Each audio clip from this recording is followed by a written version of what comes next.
જરા વિચારો, એક વિખરાયેલું સામ્રાજ્ય, સરહદ પર એક એવો દુશ્મન જેને કોઈ હરાવી શકતું નથી.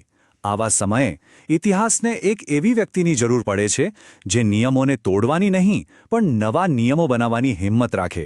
તો આજે આપણે વાત કરીશું એ મહાન રણનીતિકારની જેમણે પોતાના દિમાગથી ભારતનું ભાગ્ય ફરીથી લખ્યું, એટલે કે ચાણક્યની.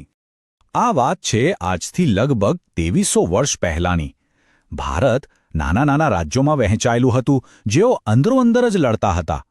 મગધમાં શક્તિશાળી પણ ભ્રષ્ટ નંદ વંશનું શાસન હતું, અને પશ્ચિમમાંથી સિકંદરની વિશાળ ગ્રીક સેના બધું જીતતી ભારત તરફ આગળ વધી રહી હતી.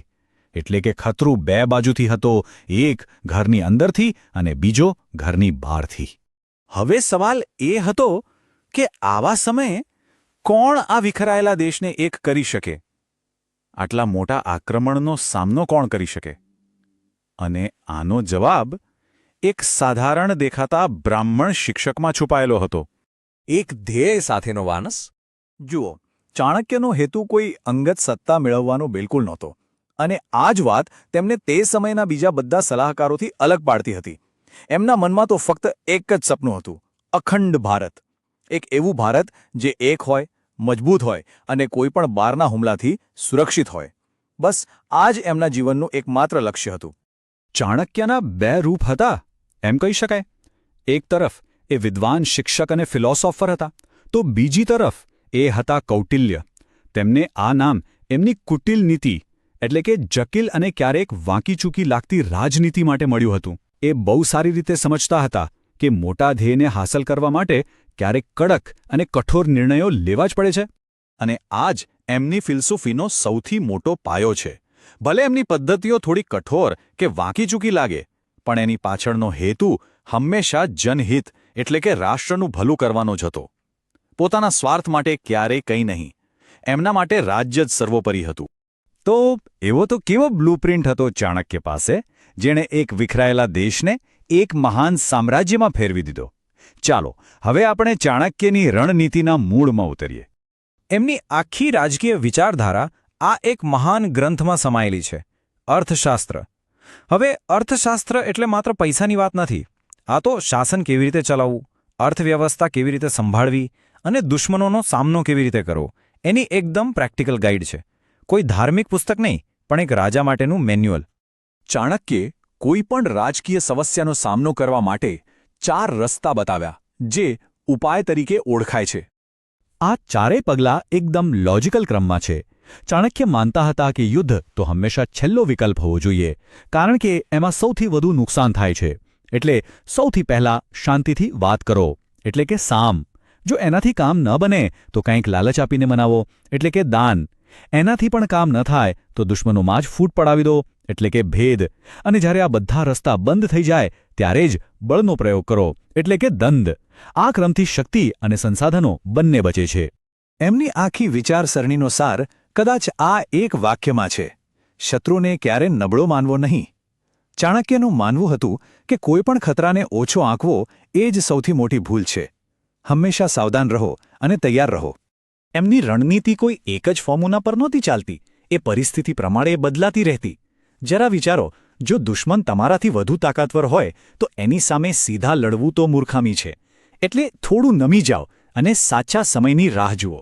જો દુશ્મન બરાબરી ન હોય તો સમજદારીથી વાતચીત કરો. અને હા, જો દુશ્મન નબળો હોય તો તાકાત બતાવીને એને દબાવી દો. આ કોઈ આદર્શવાદ નથી, આ છે શુદ્ધ રાજનીતિ. ચાણક્ય માટે રાષ્ટ્રીય સુરક્ષાથી મોટું કંઈ નહોતું. એ સમજતા હતા કે યુદ્ધ માત્ર સરહદ પર નહીં પણ દિમાગમાં પણ લડાય છે. એમના મતે માહિતી જ અસલી તાકાત છે. એટલે જ જાસૂસોનું મજબૂત નેટવર્ક, ગુપ્તતા અને દુશ્મનની નબળાઈઓ પર સતત નજર રાખવી, આ બધું એક મજબૂત રાજ્ય માટે ખૂબ જ જરૂરી છે. સારું, તો આ બધી તો થરી સિદ્ધાંતોની વાત. હવે ચાલો જોઈએ કે આ સિદ્ધાંતોને જ્યારે અમલમાં મૂકવામાં આવ્યા ત્યારે તેનું પરિણામ કેવું અદ્ભુત આવ્યું. આ કોઈ રાતોરાત થયેલો ચમત્કાર નહોતો. આ તો વર્ષોની એક પાક્કી યોજના હતી. સૌથી પહેલાં ચંદ્રગુપ્તે દુશ્મનની સેનામાં જ ઘૂસીને એમની લડવાની રીતો શીખી. પછી ચાણક્યે આખા દેશમાં ફરીને નારાજ રાજાઓ અને સૈનિકોને અખંડ ભારતના નામે ભેગા કર્યા.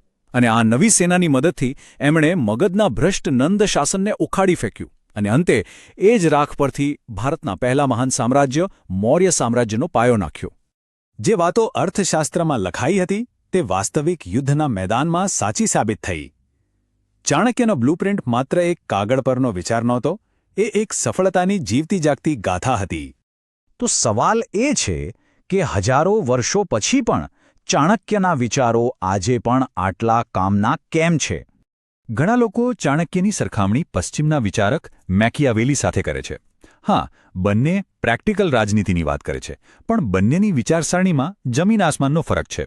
મેકિયાવેલીનું પુસ્તક ધ પ્રિન્સ રાજાને પોતાની અંગત સત્તા કેવી રીતે ટકાવી રાખવી એ શીખવે છે, જ્યારે ચાણક્યનું ધ્યાન હંમેશા રાષ્ટ્ર અને પ્રજાના ભલા પર હતું. એમના માટે રાજા નહીં, રાજ્ય મોટું હતું, અને આ જ વાત તેમને મહાન બનાવે છે. એમના આ સિદ્ધાંતો આજે પણ કોઈપણ લીડર માટે એટલા જ સાચા છે. આપણે હમણાં જ જોયું કે કેવી રીતે જ્ઞાનનો ઉપયોગ કરીને અને રાષ્ટ્રને પ્રથમ રાખીને ઇતિહાસ બદલી શકાય છે. લાંબા ગાળાનું વિચારવું અને પોતાની ભૂલોમાંથી શીખવું, આ તો સફળ લીડરશિપના એવા નિયમો છે જે ક્યારેય જૂના નથી થતા. અને અંતે ચાણક્યની આખી ફિલોસોફીનો સારાંશ આ એક વાક્યમાં છે: રાજા અને રાજ્યની સુરક્ષા તેની પ્રજાની સુખાકારીમાં રહેલી છે. એ સ્પષ્ટપણે માનતા હતા કે જો પ્રજા ખુશ અને સમૃદ્ધ હશે તો જ રાજ્ય સુરક્ષિત અને મજબૂત રહી શકે છે. ચાણક્યનું જીવન આપણને એક મોટા સવાલ પર વિચારવા મજબૂર કરે છે. એક નેતાનું સાચું કર્તવ્ય શું છે? સારો બનવાનું કે પછી અસરકારક બનવાનું?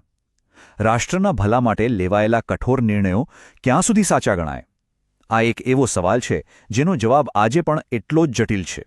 ખરું ને? વિચારવા જેવી વાત છે.